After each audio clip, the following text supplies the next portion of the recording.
Alright guys, it's Anthony here, Super Service. I got Kenny's truck here. We're going to go ahead and run a degas test because it's kind of bugging me.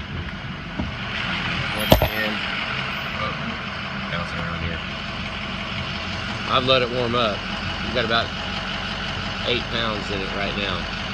So when I'm driving down the road, I'm not going to be able to focus on it so we just know about 11 o'clock.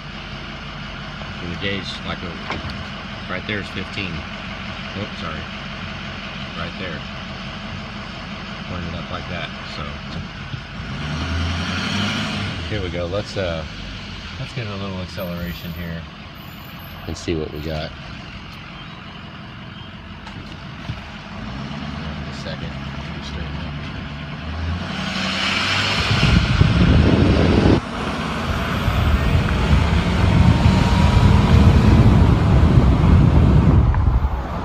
Okay, it went up to 10, so hang on.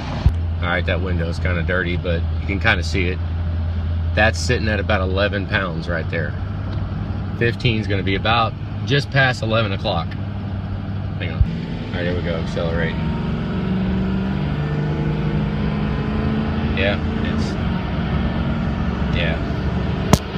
14 pounds. I wasn't really hard into the throttle either, it's wet. It's all wet here. We're running about 14 pounds and it's dropping.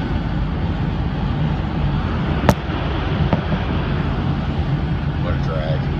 Hang on. I'm gonna go ahead and rant on this a little bit.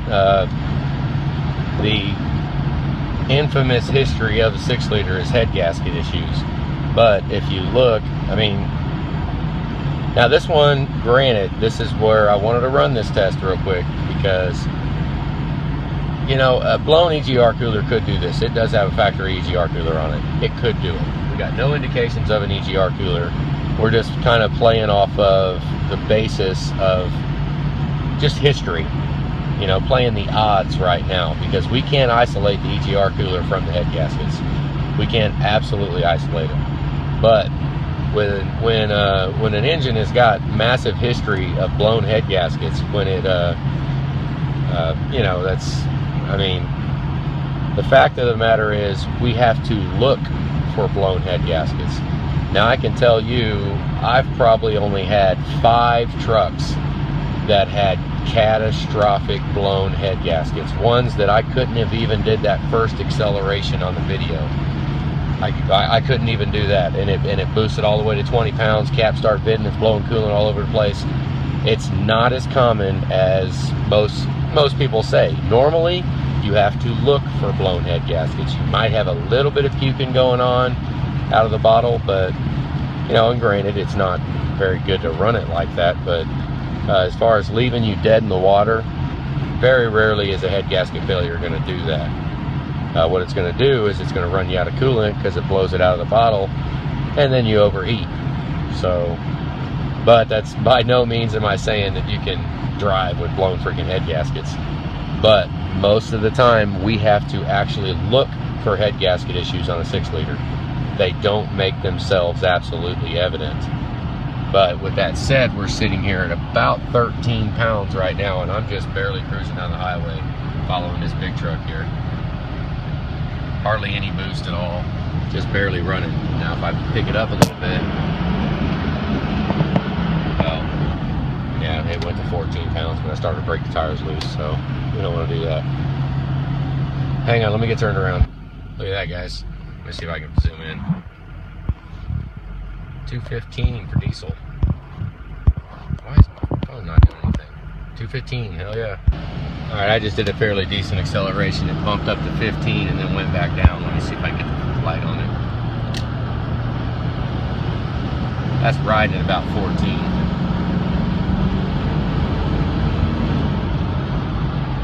Pegged up to 15 there for a second. We'll get back and we'll see if there's any indication of anything coming out of the bottle.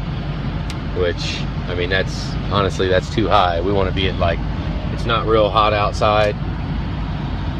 We honestly want to see like 10 to 11, maybe even 12 at the most under high temperature and hard acceleration. You know, because the temperature will spike that should be the only correlation between degas pressure and degas pressure is temperature. That's it. There should be absolutely no correlation between throttle response. So, you know, the fact that this thing is going up, that's a freaking drag. So we'll just I'll go ahead and download this and you can check it out and see. I mean, I don't know, it's one of them where it's like, I mean, if you want to roll the dice, I mean, you do lose about, I don't know, you probably lose about $1,500, maybe even as high as $2,000. You lose that amount by gambling and just doing EGR cooler.